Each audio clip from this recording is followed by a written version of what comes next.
Just after I got out of the shower, prepared to come over here, of course, the Washington Post story broke. If you haven't seen it yet, the gist of the story is that in his meeting with the Russian foreign minister and the Russian ambassador last Wednesday morning, the day after he fired James Comey, the president revealed sensitive classified information to the Russians that is so classified that we don't even share it with our allies. It had to do with the location of where some intelligence came on where ISIS may be preparing this threat using laptops on airplanes.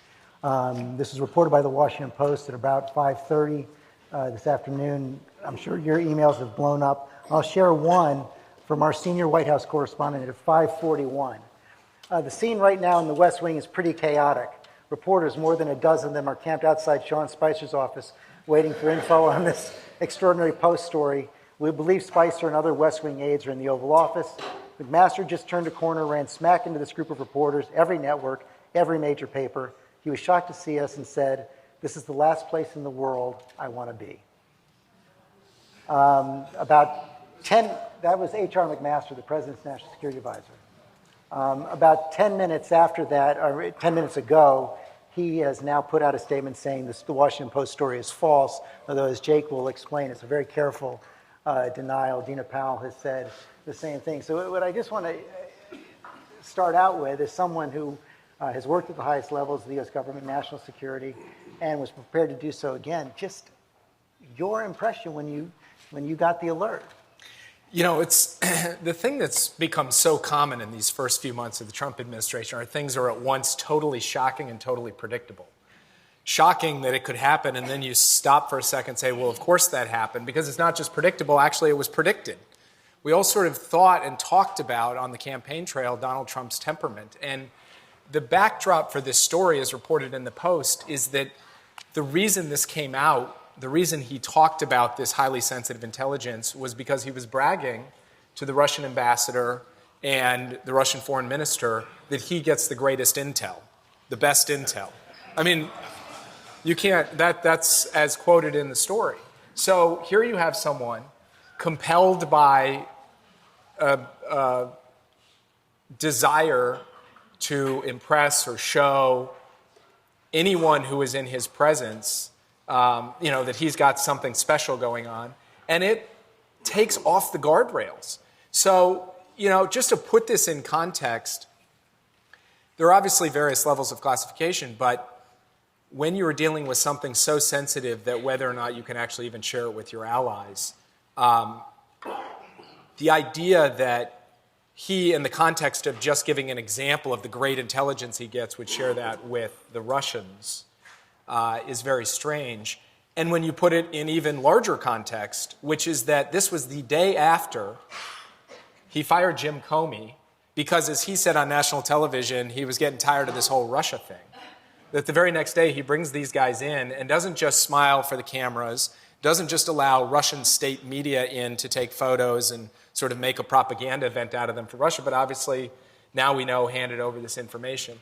So the question for us is, where does this leave us? Because this, like every preceding challenge or crisis the White House has faced, has been self-inflicted.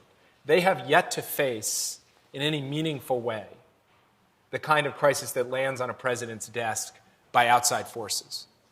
And when this is the behavior of the commander-in-chief in this circumstance, I shudder to think of what will happen when it's an exogenous force instead. And I think a lot of people had thought or hoped that when you saw the appointments he was making, General Mattis, Rex Tillerson to some degree, General McMaster as National Security Advisor, that he was surrounding himself with those guardrails that you talk about. And then I wonder about that, though, when I see how in a situation like this, potentially, and again, we don't know all the facts yet, but potentially someone like General McMaster is actually compromised by the mistake the president made.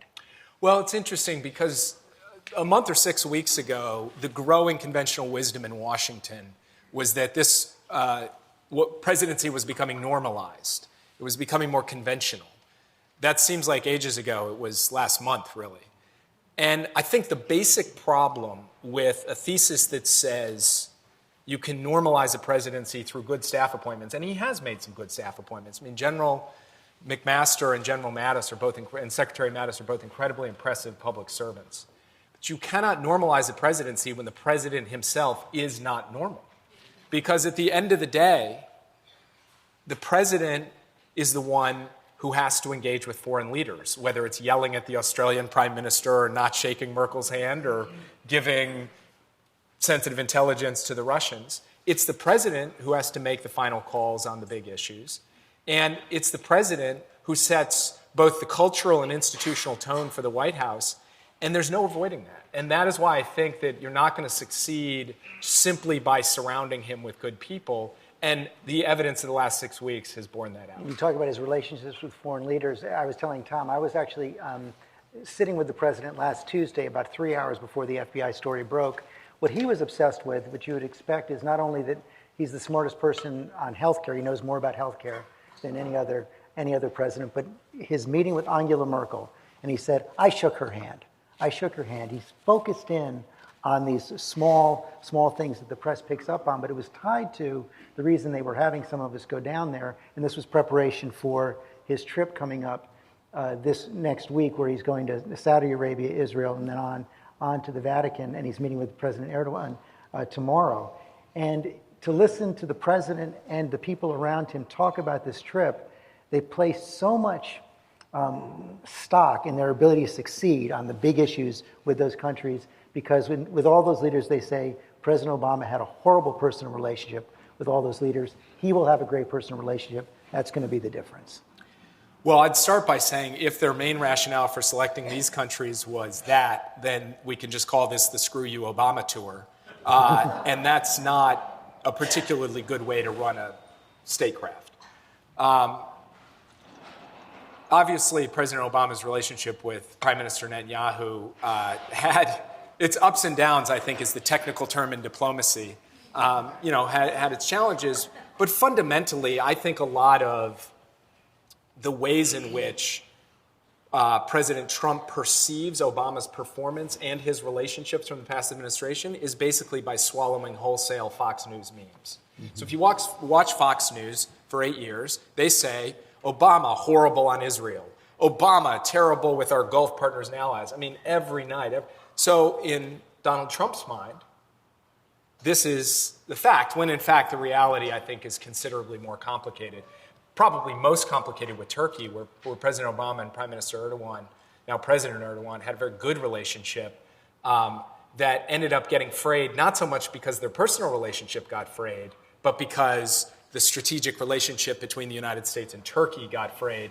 And there is no amount of, sort of personal glad-handing that Trump is going to be able to do, even if he were a sophisticated diplomat, that can paper over some of these core challenges in the U.S.-Turkey relationship that I think you will see play out in living color on the Let's move that over to Asia, because one of the other stories the president told when I saw him was about his meeting and dinner with President Xi, and how he, over the course at the end of the dinner, when the great chocolate cake was being served, he told him about the strike on Syria, and he said that Xi's eyes opened wide open, and he simply said repeat, and had him repeat the story again. And he seemed to take great pride in the fact that he had sort of surprised President Xi with this. And you could make the argument that it was something that would impress the president, I suppose, as well. But talk about that relationship from the outside, and what difference that would make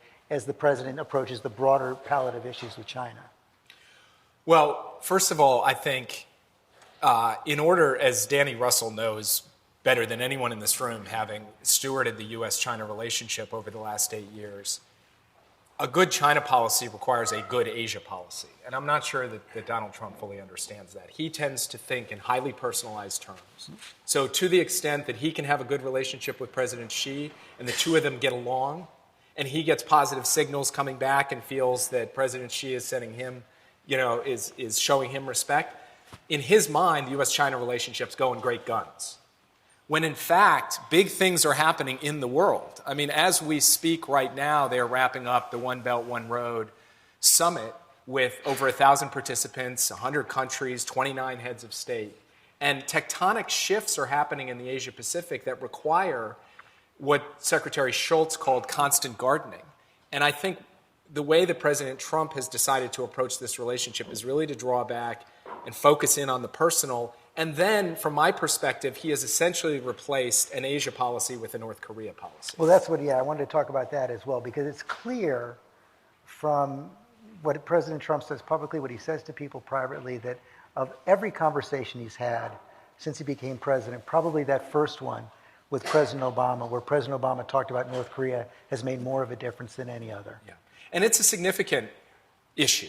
I mean, the idea of a nuclear-armed North Korea that has an ICBM that can reach the continental United States is a clear and present danger to America's national security. And we tend to talk about that as a future tense thing, and it is, and it may not be that far in the future.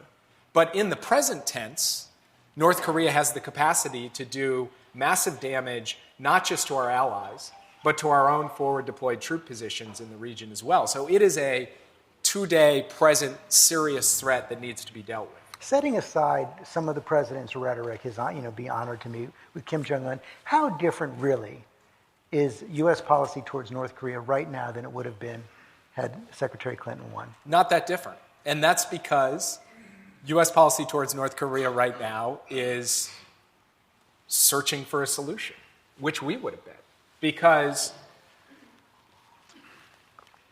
President Trump, then candidate Trump, spent a year and a half saying, we just go to China, we get China to take care of the problem.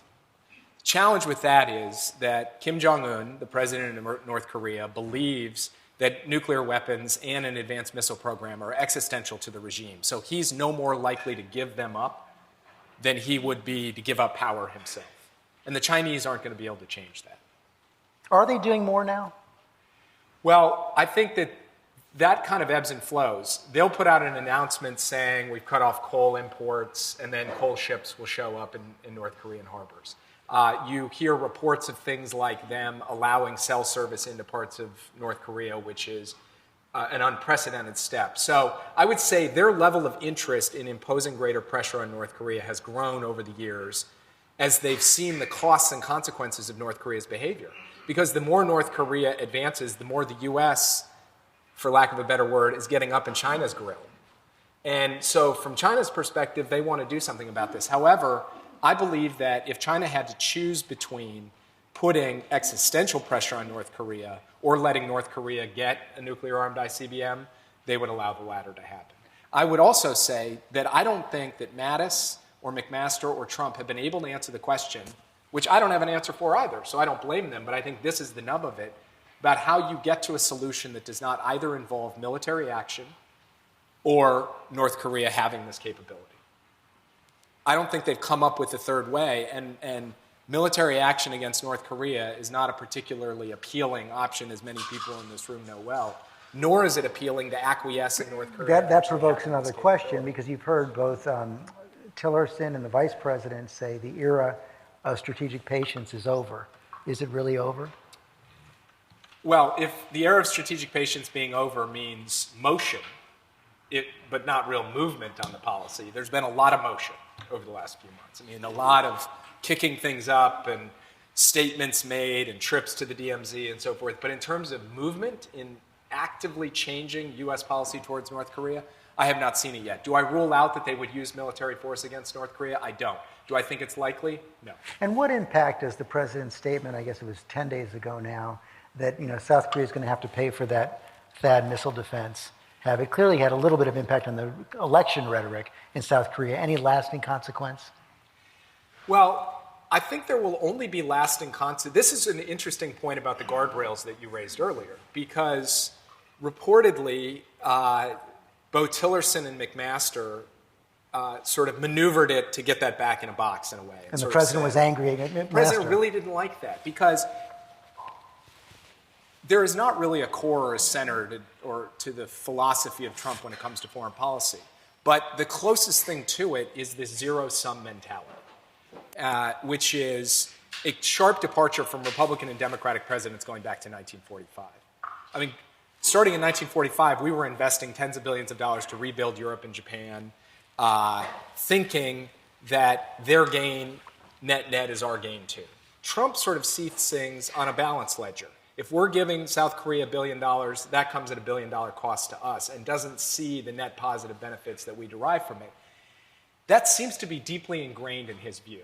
It's why he said during the campaign, just let Japan have nuclear weapons, what are we covering them for anyway?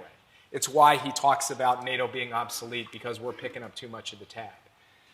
It's why he says, I don't care if Russia and Iran and others take care of ISIS, that'd be great, because as far as I'm concerned, that's them paying for it rather than us paying for it. This mindset, this mentality, I think is one of the only consistent through lines you can find with Trump.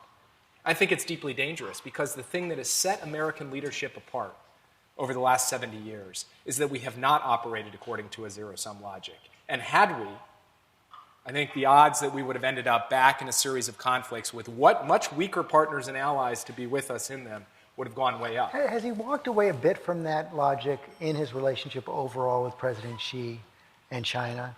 He seems to have backed off of most of the more extreme promises he made during the campaign and still is trying to sell it as a win-win relationship.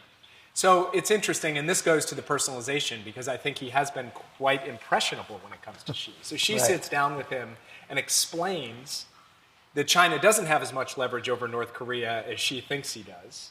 And Trump is genuinely sort of like, well, that's interesting. I didn't know that. Nobody else did either. You know, no one has ever told us that before. And I think, again, because he has a positive relationship with Xi, he has a generally positive relationship towards China right now. But that has no ballast. That doesn't have any actual strong foundation underneath it. And if he's under political pressure at home, if the jobs reports don't come in well, or if that trade deficit that he's so focused on goes up rather than down, I think we could easily revert to a policy where he's choosing a kind of beggar thy neighbor approach to the Chinese. And the other thing I would say is, because of this kind of hyper-personal take on things, to the extent that there's a long distance between one meeting of presidents to the next and events unfold in the world, those good feelings can evaporate or erode very quickly. How much of a ballast, how much of a guardrail does the professional foreign service at this point provide? Do the professionals in the Defense Department, the professionals in the National Security Council provide at this point? Well, one thing that I will say about this is that, and this goes beyond just foreign policy, sort of more broadly, there's been all this talk of the deep state. And I think any president who comes in is frustrated by the sheer inertia of the U.S. government. I mean, you faced this probably when you came in with President Clinton in '93, without any of the associated baggage that Trump brought. It's the famous story from President Truman. He says, poor Ike, he's going to come in and say, do this and do that, and nothing's going to happen. Right. So that is like the natural state of being, whoever the president is. Now, this president, who, and many of the people who support him, have cultivated a kind of conspiracy-minded view of the American government. And the first conspiracy was Obama and the Obama administration's out to get us.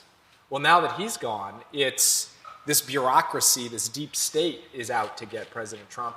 Whereas what's really actually happening, and I do believe it provides a really significant institutional check, it's just the American government is a big, ponderous beast that moves in a certain way. And so, you know, we can talk in more sort of inspirational terms about the founder's genius and checks and balances and democratic institutions, but a lot of this just has to do with the human machinery of government moving along a certain path. And it's just very difficult for a commander-in-chief to dramatically throw it off course in most cases. But there are a few things that he could do. Or to even control it. But if you bring it back to the story that we started with tonight, what I wonder if the lesson that the president is going to take from that Washington Post story is, see, they're out to get me again.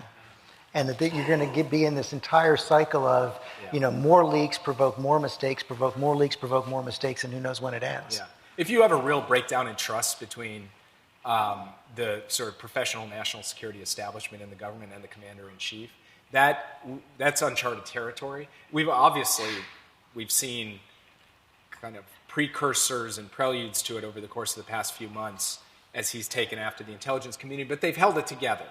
If that fully breaks down because of the kind of cycle you described, which is totally possible, then who knows what comes next? Because the natural instinct would be to draw in to a very small group of people who you'd be making your national security decisions with. And I think the consequences of that in crisis decision-making could be really I catastrophic. want to open this up, but one final question just made me think, because the group is relatively small right now. It seems like the key group planning this trip this week is basically Jared Kushner and Dina Powell, the president's son-in-law. And you talk to Jared Kushner, you hear about his influence behind the scenes. He does see himself as something of a shadow national security advisor. What does that mean? Well, I'll tell you, if I were ever in some hypothetical alternative universe to serve as a national security advisor,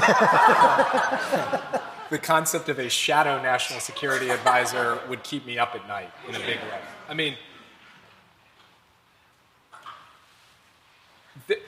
you got to be able to run a systematic professional process where there is not alternative pleading and forum shopping and second guessing and end runs around the process. That is how mistakes get made, and those mistakes get counted up ultimately in terms of life and death. Early on in this administration, very early on, there was a raid in Yemen, and an American Navy SEAL lost his life. And I think there are very real questions about whether or not they actually put that raid through the paces that you would normally expect before you sent American service members into harm's way. If you end up with a shadow NSC, a shadow national security advisor, alternative decision making that is supplanting or second guessing what the actual national security advisor is doing, that kind of thing could happen on a much larger scale with much more commonality. So I think that's a problem. On the other hand, to be fair, I do think trip planning is a somewhat different beast. And it is not unusual to have people who sort of straddle the line between comms, politics, and national security playing roles in that, because these are productions in a way. You have to have the policy input. It all has to be done for the right reasons of national interest. But fundamentally, you're thinking about pageantry and stagecraft as well. And I think I don't want to lecture or suggest it's inappropriate for them to have a team of people who have kind of that set of considerations in mind as they're putting the trip together. McMaster is unlikely to care as much about those features as he is about some of the harder nuts and bolts stuff, and that's okay. Who's got a question? I have a question. It's not so much on policy, maybe more political. And that is, I think as you're speaking, first of all, it gives me a lot of comfort to know that you guys are thinking about these issues in such a comprehensive and thoughtful way. And I'm sure most people in the room feel the same way.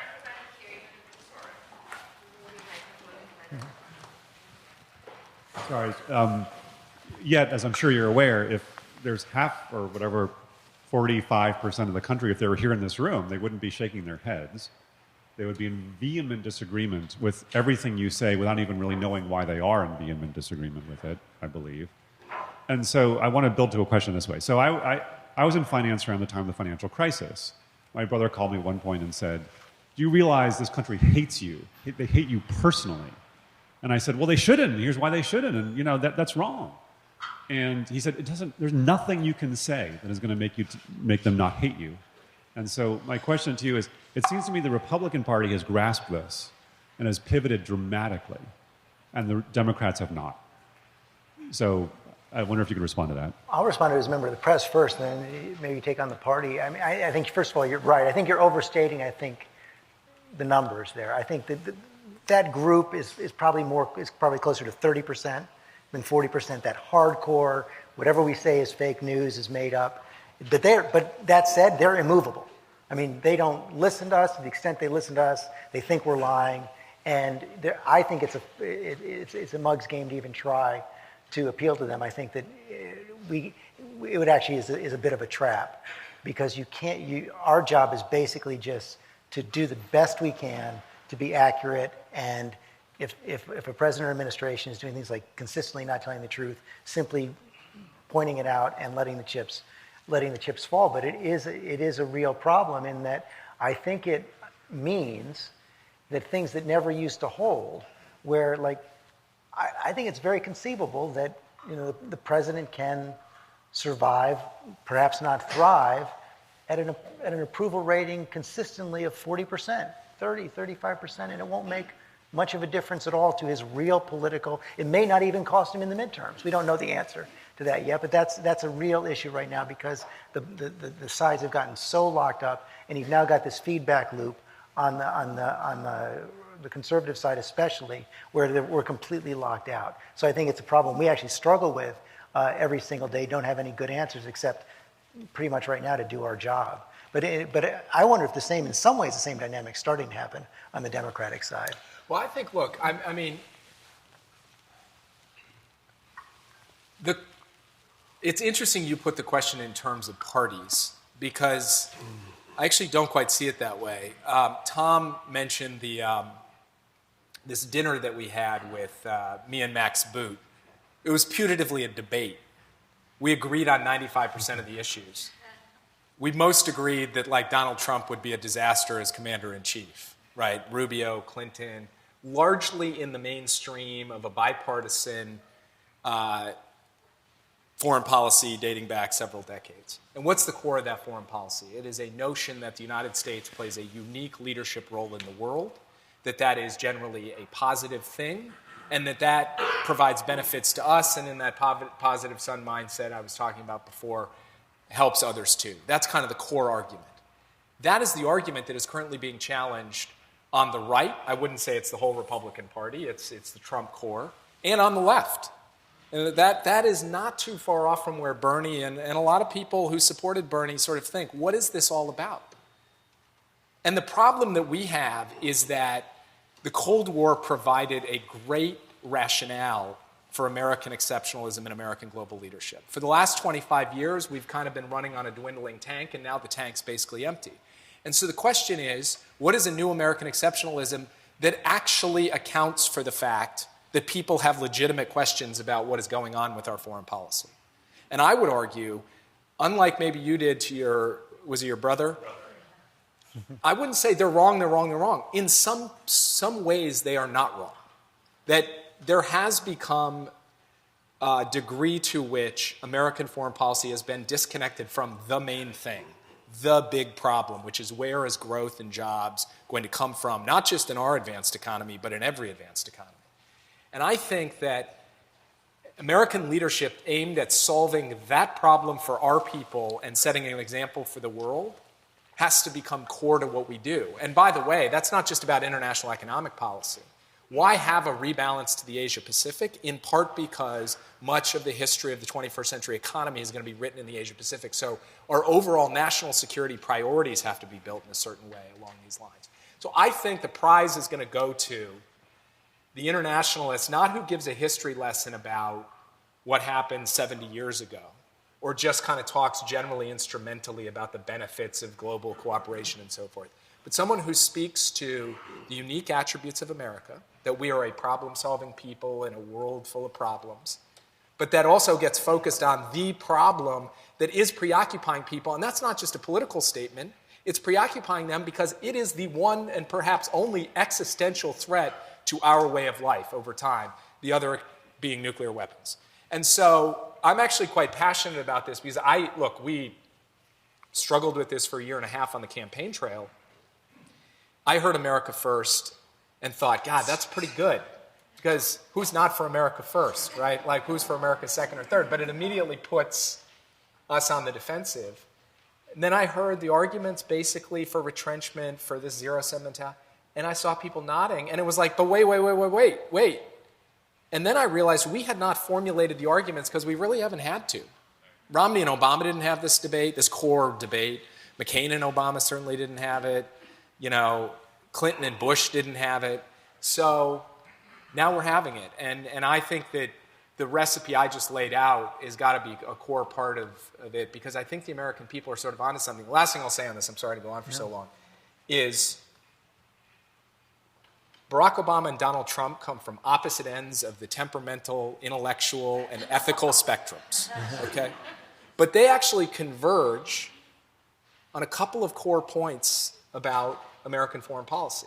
One of them is a real kind of distrust of the foreign policy establishment. Sort of like Obama's "don't do stupid shit" was a rebuke of Bush, but it was also kind of a rebuke of all the foreign policy professionals who helped make the case for the Iraq War.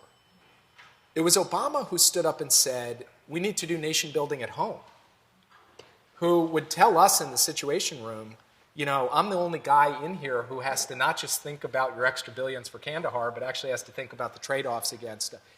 And, you know, obviously he puts it differently.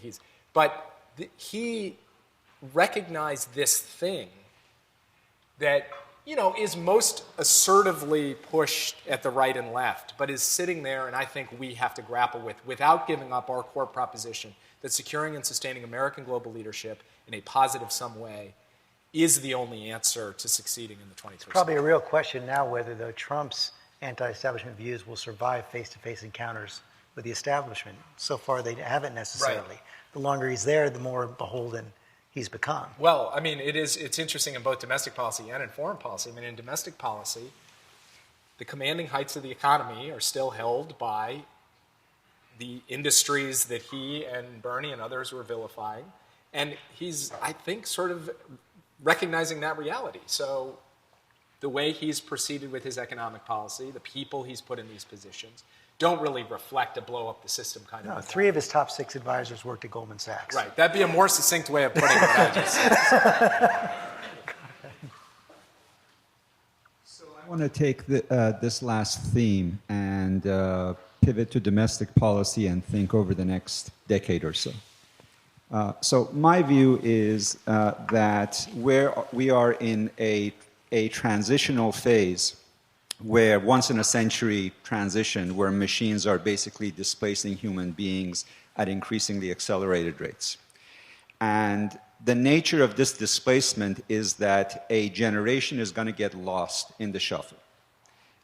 This generation, for no fault of their own, won't have the skills, and the political system isn't going to be able to solve this fundamental displacement over the next 20 years. The generation that is not sufficiently technologically savvy to reorient themselves to a new role in a world where computers and machines are basically the dominant driver. So the danger that I see is that the population is going to get angrier and angrier, and that the potential, and I don't think that even if Hillary was president, she could solve it. I don't think anyone can solve this problem. It's a structural shift. And the danger that I see is that 10 years from now, a demagogue even more extreme than what we're experiencing today, can run for president. And because people are just so angry and so desperate, we're going to look back on the Trump years and say, these were the good old years. So I'd like to get your reaction to that. Well, I actually have the solution, which we were going to, roll out. But, no, I don't mean to make light of it, because you put your finger on it. When I said the main thing, what it ultimately comes down to in terms of the crisis facing advanced economies is this. And there's a wide range of views as to just how severe that displacement will be, whether ultimately we come out the other side okay or not. But there is no doubt that a huge number of people are going to be adversely affected by it. So my observation is that over the last 25 years in looking at globalization, which was disruptive in its own ways, we tended to think about it in terms of absolute gains and then redistribution. So incomes and the middle class, they were sort of the distributional headaches to kind of be smoothed out over time. But overall, the economy did better. And I worry we're going to apply the same mindset to automation. We're going to say, well, overall, the entire wealth of the country is going to increase. And yes, some people are going to be displaced, but we can have some job training programs for them or something. And that will be a huge mistake. I think we should learn the lesson that we have to put at the core what we are going to do about actually dealing with the millions of people who find themselves displaced and are sort of saying, what happens to me? Now, I can't give you every domestic policy answer to that, but I will tell you that even in our foreign policy, there are things that we should be doing differently. For example, one of the big issues with actually being able to effectively have the revenue base to be able to think about how to deal with these problems is dealing with the problem of global tax avoidance by both corporations and the wealthiest. That is a problem that requires international cooperation. That is a problem that requires the United States to step up and lead and say, how are we going to solve that everywhere? Now, that's not a panacea, but is one of a number of policies that is going to be required, in my view, for us to effectively be able to meet this challenge. And that's why when I was saying before that a new American exceptionalism, a new concept of American leadership has to center around this main challenge, the National Security Advisor and the Secretary of State should also be going to sleep at night thinking, for America to lead the world, and for America to deliver for its people, we need to be structuring our priorities with other countries and our relationships and our institutions to think about what are the, maybe not solutions to this problem, but what are ways to alleviate the worst impacts of it. And so I really believe that this has to become a core part of the conversation in the Situation Room, as well as a conversation with Gary Cohn and the domestic folks. And the last thing I'll say is TPP, I have a tortured relationship with TPP because, I was in both the State Department and the White House supporting it. I was on a campaign where Hillary Clinton said, it doesn't quite measure up. One thing I will say is that if we are serious about the national security case for trade agreements or for any international economic policy, the national security professionals need to be playing a larger role than they currently are in the design and not just the selling of these arrangements. I think if you went, Danny may be an exception, but if you went to most of the senior national security types and actually asked them, well, what is in TPP? When you make the national security case, what exactly are you talking about in TPP? They'd have a hard time telling you the answer to that. What would have happened with TPP had you guys won? It wouldn't have gone forward. But the difference is that we already, even before the campaign had ended, had put a team together to think about what is life after TPP.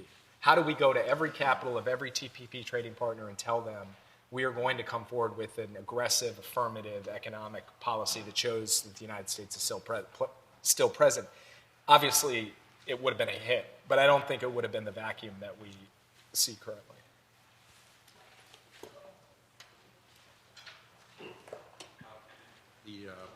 Hello? The financial markets have been pretty robust and strong. Could it be that the Trump trade is, people are realizing the government is not going to do anything? Nobody's agenda is going to go through. To some people, it's ideal. Government You doesn't probably change. know more about that than we do, but that was the exact opposite of the argument that we heard in November, December when the markets first took off. It was that they were taking off because, on the prospect, you would have big infrastructure spending, tax cuts, and as Trump discovered last week, we would prime the pump for the economy. I don't know. I would throw it back to all the financial professionals in the world. I've been most mystified by how impervious the markets are to any sense of political instability. There's no change. Nothing is going to change. So So- that's good for us. And that's what they're betting on in the future. No, I think you put it right. Ordinarily, you would expect there to be some correction over time as that sinks in. The fact that what was priced into the market, tax reform, infrastructure, is unlikely to come. But, I'm beyond predicting something like that because it's not just with respect to Trump that markets aren't responding to political instability. It seems to be everywhere. Everywhere. Right now, so. What's happening in the South China Sea? Because I feel like that was something the Obama administration struggled with, and now I haven't heard about it. Yeah, well, when I mentioned that, Maybe you should repeat the question. the question is what's going on in the South China Sea? This was an issue that President Obama invested in, and we don't hear much about it now. When I was saying before that right now Trump's Asia policy is a North Korea policy, I think the largest casualty of that is the South China Sea. I think as a matter of bandwidth, as a matter of priority, as a matter of kind of trade-offs, the administration has sort of said, we got to deal with North Korea. We have an economic track to work out this modest trade deal that they just did on beef and chicken. And the South China Sea just kind of has fallen off the edge. Meanwhile, China continues, both through its activities on the ground and through the way that it has courted Duterte, the president of the Philippines, is establishing facts on the ground in the South China Sea that are improving its strategic position and eroding ours. So I think at some point the administration is going to have to wake up to the fact that we've got to stay actively engaged the way that the Obama administration did at the end. But I feel like right now it is suffering from neglect, both because institutionally we just don't have the manpower at senior levels because no one's been appointed to do this, but also because there's such a telescope mindset around the North Korea issue as the security issue of the Asia Pacific that it's crowded out any room for a meaningful strategic set of moves on the South China Sea.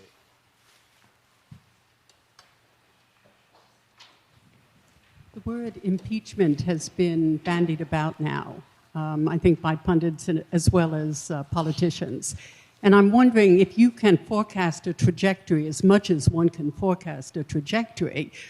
Where is it or in what area that Trump might become so outrageous, and he's been so outrageous already, that he might engender a serious idea of impeachment? I'll start. I mean,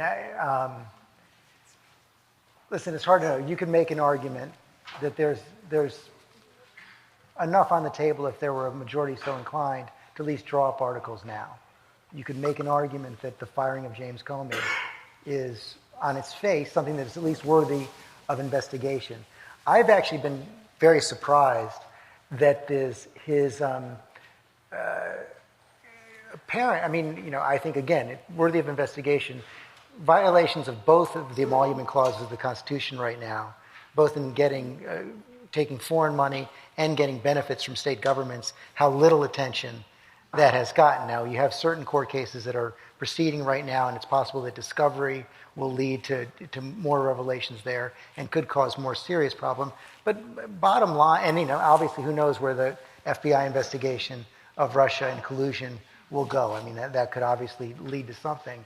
But right now, and it goes back to the point you were making at the very beginning, right now there's no way you're going to have anything close to a critical mass to even begin talk of impeachment in either the House or the Senate. So it's kind of an academic point. I think people can and will. Lawrence Tribe did it in the Washington Post yesterday, draw up a credible case for impeachment proceedings. Some would argue that people have been impeached for less, but it's not going to happen anytime soon.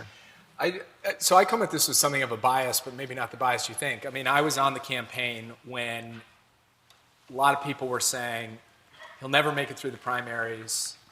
Then when he made it through the primaries, we'll have faithless electors and they'll all vote for Mike Pence.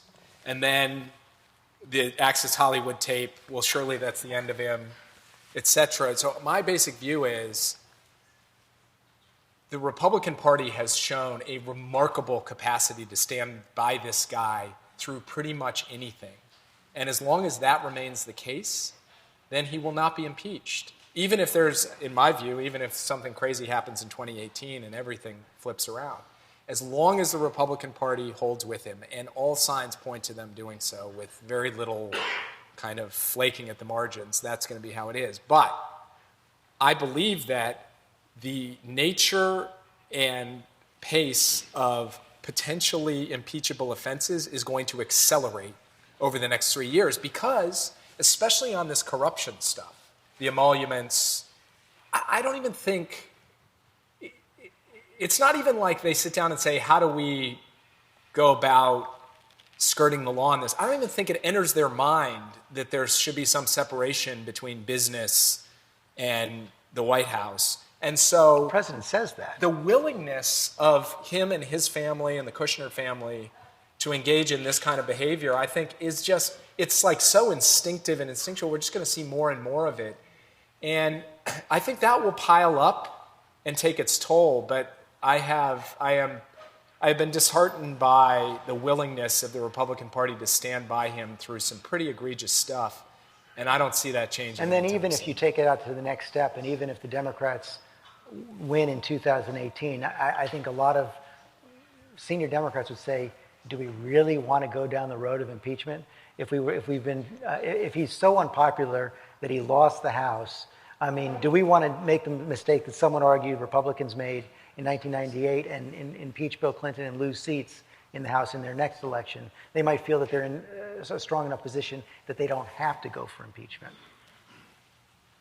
Democrats in Washington, I know, are pretty excited or happy about arming the Syrian Kurds. Can you just talk about that, if that's a good policy, bad policy? This is like North Korea. I mean, you know, when you serve in government, you realize that, and I think I said this the last time I was here, you're already starting with everyone imperfect people, and then you have totally imperfect information, and then you're getting these imperfect choices. And so I have a hard time going after the substantive policy decisions of a Republican administration, because I know how hard it is. I know genuinely Tillerson, Mattis, McMaster, they're sitting there, they're saying, what the heck do we do about Raqqa? So here's the question. If we got to take Raqqa, because they are currently plotting in Raqqa to hit Europe and, God forbid, the United States, and we're sitting there, and it's sitting there, we only have a few options for how to hit Raqqa. We can ask Arab governments to supply troops. That doesn't seem likely for them to muster, get on the ground, go in. So that seems like kind of a non-starter. We can try and get a sufficiently large Syrian Arab opposition. We've been working on that for years, and it hasn't happened. We can ask the Russians and Iranians to do it. They seem much more interested in hitting our guys than really going after ISIS, who in some ways provides them a useful basis for the atrocities in the West.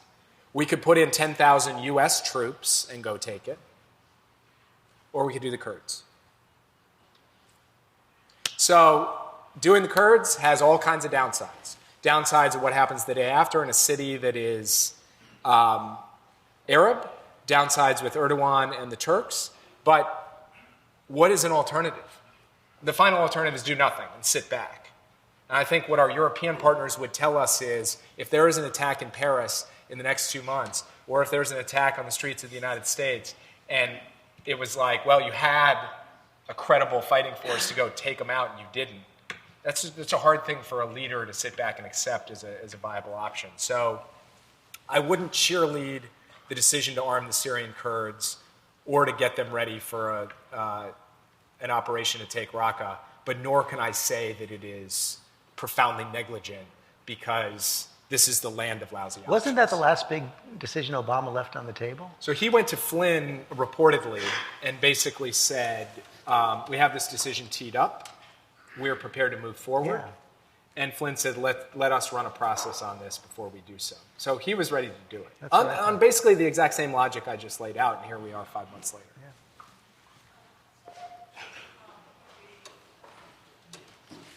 Regarding your point on corruption in President Trump's, in the Mr. Kushner, the Kushner family corruption, there was a great belief that Secretary Clinton herself was guilty of corrupt or questionable behavior in regards to the foundation. If she had been elected, how would y'all have addressed these issues? So, God, I wish we were answering this. I just feel at this point. No, I mean, genuinely, it feels like, AIDS Foundation, Chinese visas. I mean, it's like, but it's a good question. So what President Clinton was going to do was basically remove the major international programming from the foundation, spin it off, independent, so that foreign money and foreign corporate money would not be coming into the Clinton Foundation and library. Really, it would be mainly the library and some domestic programming. And it would operate in almost an identical fashion to the way that something like the Bush Foundation or others operate. And everything would be cleared through the Office of Government Ethics. Everything would be signed off by government lawyers. But the core issue of foreign state funding or foreign sourced funding for the major programming would be resolved through basically spin-offs, so that Secretary Clinton could look people in the eye and say, we have navigated our way to something that is totally transparent and credible, and you can be sure that there won't be conflicts. I would just say, I think that this was a masterful job by Mercer and Breitbart backing Peter Schweitzer with a book that is complete and utter nonsense. Having served for 4 years at the State Department with Secretary Clinton, these stories about how the foundation money got intermingled in some way with decision making, if they do not actually stand up to scrutiny. But the appearance issue got to a point where they were prepared to take these steps just so that they were going to make sure to restore confidence in people who had lost it, and understandably had lost it because this thing reached a fever pitch, even if it was, in my technical opinion, BS. Sort of following up on the Clinton question. I want to hear what you think, Jake, in terms of what she'll do now. I know that she is setting up the PAC. And also, you were one of the few people, if memory serves me right, on the campaign who said we should spend more time in the Midwestern states. Obviously, that was not a good thing for her. She should have listened to you. Did she ever say to you afterwards, you were right? How do you like that? So I respect the question, but I don't want to talk about internal campaign stuff like that, because it is interesting, like when you give advice to the president or the secretary of state, the advice you give, on big strategic questions to a presidential candidate, I think you've got to maintain your confidentiality, because that's the only way you maintain your credibility. So I can't really talk about that. Although I would say that my mom is from small town Wisconsin, Clintonville, Wisconsin, and I have a feeling that most of the people she grew up with ended up probably voting for Trump. On the issue of what she's doing now, you've seen the announcement of Onward Together, and I think she has truly, this was an organic, it's not like she left, she thought, okay, I'm going to do this. She watched Run for Something, Swing Left, Indivisible, all these groups spring up organically over the last few months, and thought, I want to support these young people in doing this, and that was really important to her. She's also writing a book, which she is working very hard on right now, and then she's thinking through what is the best platform for her to have to be able to actually engage the hard questions along the lines of the question you asked, that are out of the din of and the current of politics, that are more about, okay, what questions actually just don't have solutions right now that we can dig into and solve. I'll just tell one sort of funny story about Secretary Clinton. So my wife worked for Senator McCain for a while, and her mom ended up becoming the head of Republicans for Hillary in New Hampshire. But Maggie wasn't necessarily totally sold on Hillary Clinton. And then I received this email that said 41 questions or 51 questions. I don't remember exactly the number. And it was literally 41 distinct policy questions on everything from like child brain development to what we're going to do in the South China Sea. She sort of said, these are things I've been collecting and thinking about. Can you figure out the right people to get these questions to so we can get answers? And this has nothing to do with politics. This is near the start of the campaign. One could say she focused on too many questions, but this is someone who genuinely, passionately, as George knows very well, cares about policy, because as she said in her convention speech, she thinks these are not little things. These matter in the lives of individual people. And so I anticipate she'll put a lot of her time into really digging into the boring, hard work of policy and trying to cultivate young, exciting, fresh ideas in doing that. Let me follow up on that. I'll assume for the sake of argument, without knowing and being prepared to be wrong, that she's not going to run again. But when you look out at the Democratic Party, who out there who's thinking of running is starting to think through these ideas in that way, talk about the ideas in that way, and is building up any kind of a buzz in your mind? It's interesting. That's a hard question. It is.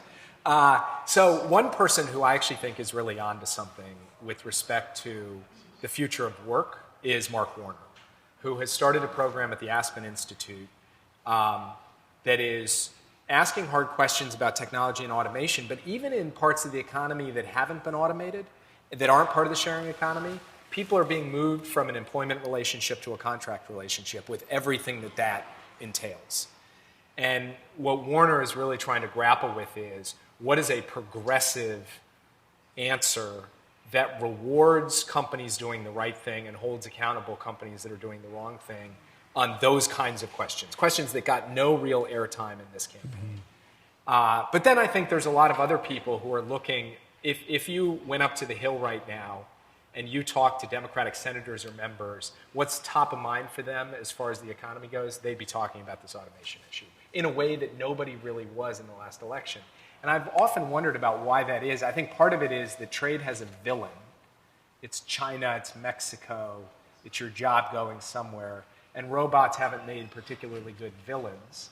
But I think you will see this starting next year and then really in 2020 be a dominant mode of discourse among a number of the Democratic candidates. So you talked about the 41 questions, and we're hearing so much about the chaos in the White House at the very top level, and also about this huge number of vacancies at the sort of the second and third level of government. What is happening with all those jobs? Because those are the jobs that the president should be looking to for subject matter experts, et cetera. And sort of the gossip around town is that Jared Kushner's been calling all his friends saying, want a job? And people are saying, no thanks. Is that true? That I don't know. But, you know, what is that process looking like from you guys who both are closer to the, you know, people who would potentially be taking them in this administration? You know, it's interesting. Bill Burns, who is just, you know, a personal hero, is America's finest diplomat, I work closely with on the Iran deal, wrote an op-ed in the Washington Post about a month ago. And his op-ed sort of made the case, I thought, in very effective terms of what it means for the hollowing out of American institutions and American leadership that these jobs are not being filled. Danny can speak to this and maybe should say a word or two, actually, because a job like his, Assistant Secretary of State for East Asia, that is the focal point of U.S. policy towards an entire region, empty, right? Now, there are professionals who are trying to fill in acting roles, but there's nothing that substitutes for the job. And the net result is that there's an atrophy. And, you know, if this is, you know, there's a rusting, there's a kind of like decrepitness that will start to set in because you don't have the activity and the energy by filling your assistant secretary, your deputy secretary positions. And you're not going to feel it on any given day. But over time, it's going to compound itself, and we're going to wake up at some point, and our capacity to project influence and power in the world will be greatly reduced, and our capacity to respond to crises effectively will be greatly reduced. But Danny, I don't know if there's anything you would add to. Yeah, I'll say 3 words: drain the swamp. This is part of the effort to slit the tendons of the institutions and the bureaucracy and the wrong-headed effort to try to refashion the way the U.S. government operates. We're going to trade out. Well, I'm not going to take your seat, George, but George does have the 7:45 out time, given that his alarm clock's going to go off in a couple hours.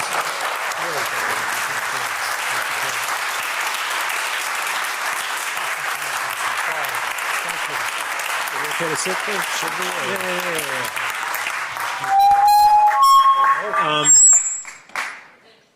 Those of you who have questions, don't go home with a mic, George. We'll stay for a few more minutes, and thank you again, George, for questions for Jake Sullivan. There's one right here. Tom, and then Layla behind you. Go ahead. Jake, Sit there. Jake, you talk about the 41 or 51 questions. Did this election not show us that those questions about policy and policy in general don't matter? It's about gut and the gut feeling that people have, most people, maybe not your wife or mother-in-law, but is it about gut instead of policy? Yeah. Well, okay, so first of all, in this election, that is indisputably true. But I would argue that our challenge on the campaign was connecting the micro to the macro. That, you know, we could come up with good answers on something like Alzheimer's, you know, which matter to some group of people, or on how to deal with the Flint water crisis. But connecting that to a macro story, we were not as effective at. I actually believe that policy is going to matter greatly in the next contest, because the only way to beat America First and to beat Trump's kind of economic nationalism at home is by having a story backed up by credible answers that people can actually buy into.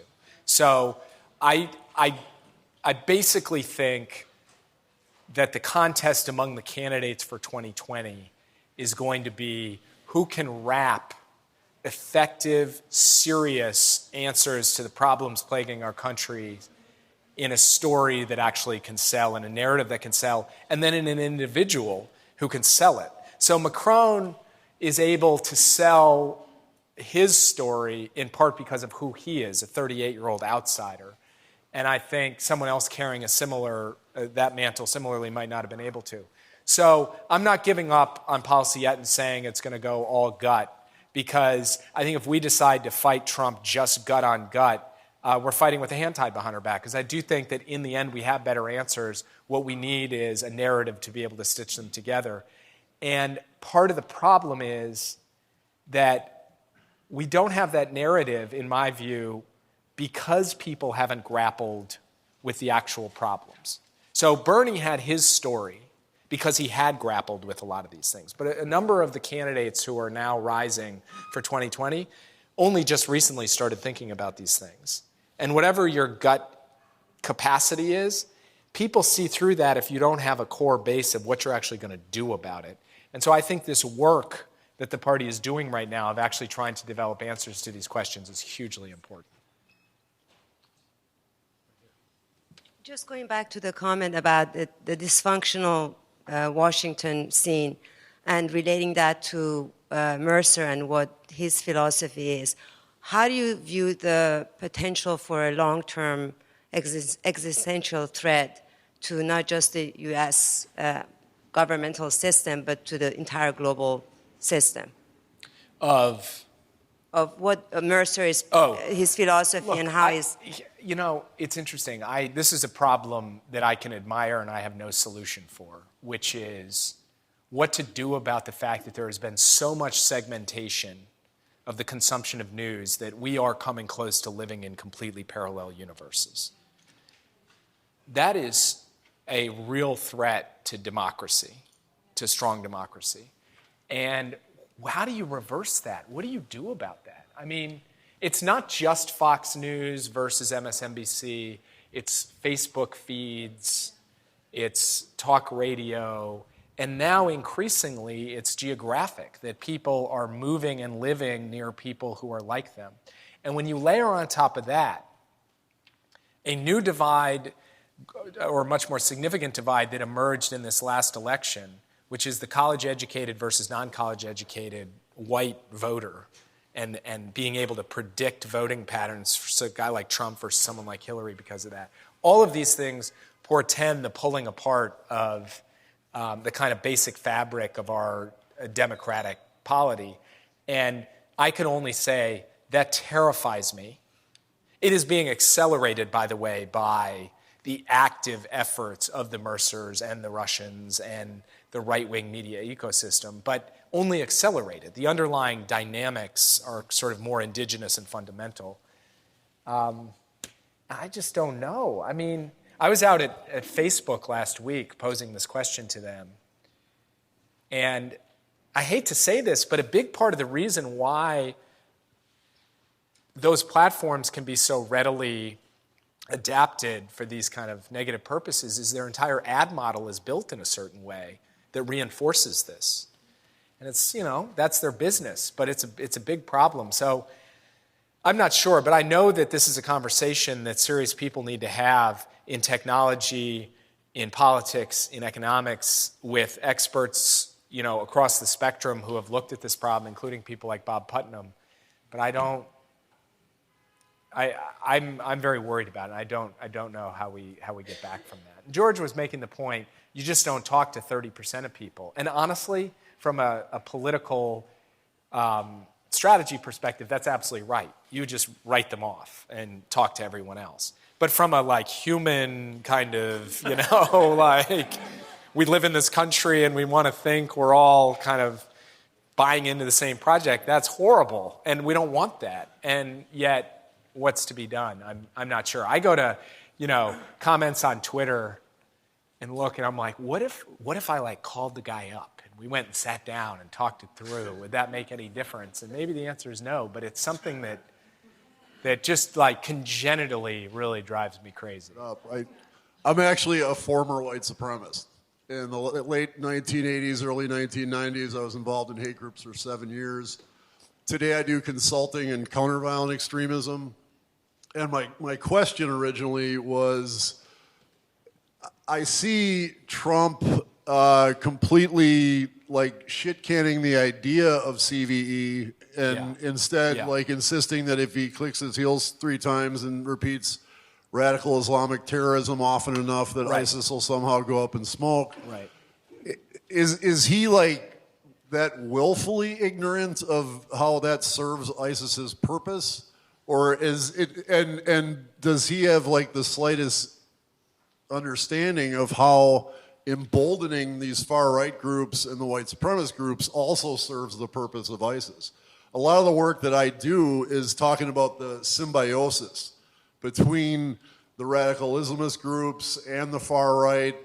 ISIS's main narrative is that the West hates Islam and that we'll never accept Islam amongst us, and here comes Donald Trump falling all over himself to prove them right. My question for you is, from your perspective and with your experience in the White House,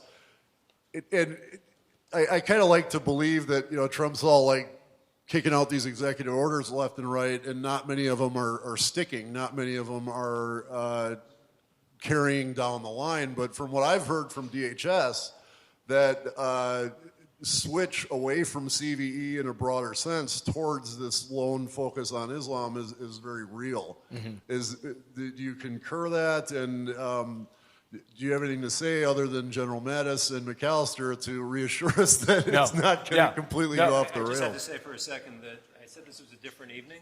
So it's not every night at the Asia Society, nice 70th Street and Park Avenue Asia Society, we have a former white supremacist. And I'm pretty sure that that's the first iteration of the word shit canning at the Asia Society. Thank you. I'm sorry. That's great.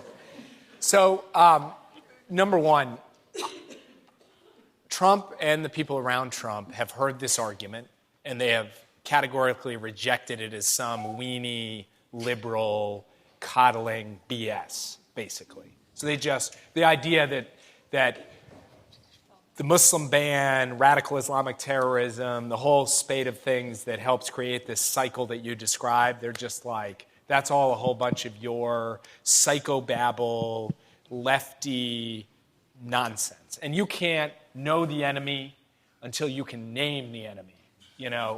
And by the way, depressing fact, that is an overwhelmingly popular position in the United States. Overwhelmingly. The number of people who subscribe to President Obama's resistance to using the phrase radical Islamic terrorism, very small, including Democrats. Because, psychologically or sort of intuitively, people don't really see it. So, no, that's number one. Number two, to not reassure you. I actually believe part of the Steve Bannon project is the global north. Now, to the extent he can still, we talk about the global south, and I think he has in mind the global north, which is sort of white, Judeo-Christian, really Christian, civilization. And that's why Russia occupies the role that it occupies. And you probably know more about this than I do, but Putin, in a way, is a hero of the far right, not just by happenstance, but because he represents the kind of playing out of this story. If all of us tough-nosed Christians got together and went after the brown people and the Muslims, well, we could restore a sense of order and righteousness to the world. I think that strain of thinking is very much present in the White House in the form of Miller and Bannon and some of these other guys, Gorka, et cetera. And I think Trump is naturally inclined to kind of buy it, even if he's not it's not the engine that drives him. You all will have seen the report, or many of you will, that McMaster went to him and tried to talk him out of radical Islamic terrorism in the speech. And the net result was him like leaning into the microphone and saying radical Islamic terrorism. So no, I don't think they will be a check on him on this issue. I think this is going to be one of the great challenges of the next 4 years. And bomb the SHIT out of them is not an answer because, yes, can we take ISIS out of Raqqa? We can. But there are 20 million Sunnis living between two Iranian-backed, Shia-led governments in Baghdad and Damascus with no economic prospects, completely alienated from their governments. And I can guarantee you we're going to get the son of ISIS or the cousin of ISIS or whatever in short order if we don't have a broader strategy that encompasses some of the things you've been talking about. We got time for one more question. In the back. So, Jake, it's been wonderful listening to you this evening, and I know you are generally an optimist, but this has not been an optimistic night. So I appreciate, Tom, the last question. Yeah. Talk to us about what we should be optimistic about in light of all this.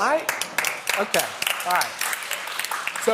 So this is great. Thank you for the tee up, because this is good for the Asia Society. By the way, the one thing that I'm profoundly pessimistic about that I haven't worked out is this segmentation, the dialogue of the deaf. That's one I just can't quite wrap my head around. The economic stuff, I think we'll figure it out like we have before, but not that. But Vice President Biden and I were in Singapore, and we had the opportunity to meet with the two of us, to meet with Lee Kuan Yew. This was not long before he passed away. And the vice president was asking him questions, and Lee Kuan Yew was just like spinning wisdom, And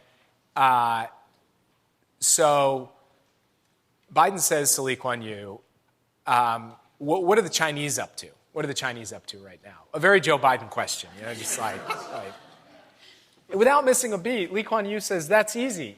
I can tell you exactly what the Chinese are up to. They're in America right now, and they're digging. And Biden says, they're digging? What are you talking about? And he says, yeah, they're digging because they're trying to find the black box. They can't find it. They want to know where you buried it. And Biden says, what are you talking about, the black box? He says, the black box where you keep the secret of how America is constantly able to reinvent itself. I was wondering how this was going to get optimistic. And I walked out of there and I thought, it's a funny thing, right? I mean, we have been through cycles that have involved really incredible challenges and difficulties.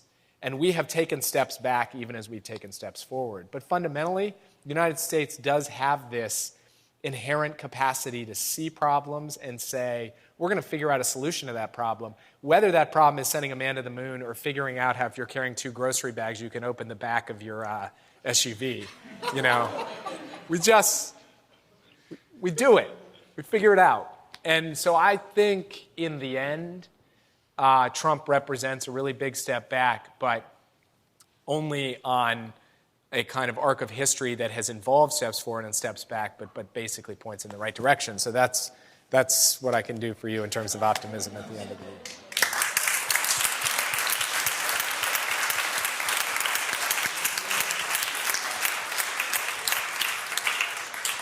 So before we say a formal thank you and good night to Jake, just a quick word. We're going to do this again exactly a month from now. It's easy to remember, the 15th of June. And up here we'll have Jacqueline Novogratz, the founder and CEO of the Acumen Fund, who I'm sure many of you know, was a recipient of our Asia Game Changer Award a couple of years ago, and Chris Anderson, who is the curator and founder of the TED Talks, and 2 super interesting people who happen to be married. So that's going to be an interesting conversation. I worked with Jacqueline, who helped us with stuff at the State Department. She's unbelievable. Yeah. So see you then. Let us know if you'd like to come. And please, one more time, thank you to Jake Sullivan. Thank you.